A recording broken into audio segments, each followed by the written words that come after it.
Nasib naas menimpa I Putu Gede Wirayuda, seorang pengendara motor asal desa Kaliakah.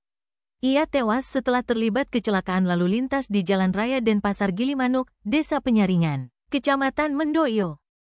Peristiwa tragis tersebut melibatkan 3 kendaraan.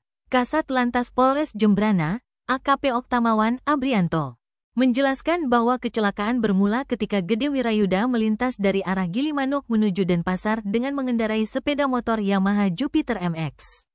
Di depannya, terdapat sepeda motor Yamaha NMAX yang dikendarai oleh I Ketut Gede Suwarnata, asal Kecamatan Melaya. Saat itu, Gede Suwarnata hendak mendahului kendaraan truk yang tidak dikenal dari sisi kanan. Namun, truk tersebut juga bergerak ke kanan sehingga Gede Suwarnata memperlambat laju kendaraannya. Karena jarak yang terlalu dekat, Gede Wirayuda menabrak sepeda motor Yamaha NMAX dari belakang. Akibatnya, ia oleng ke kanan dan terjatuh. Di saat bersamaan dari arah berlawanan melintas sepeda motor Yamaha Vision bernomor polisi yang dikendarai oleh Samsukdin, asal Jawa Timur sehingga terjadi tabrakan. Gede Wirayuda mengalami benjol pada kepala belakang, memar pada leher, dan dada sebelah kanan.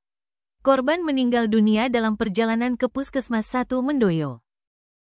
Pengendara Yamaha Vision, Samsukdin, dan MRM yang merupakan penumpang dari kendaraan tersebut selamat dari kecelakaan itu.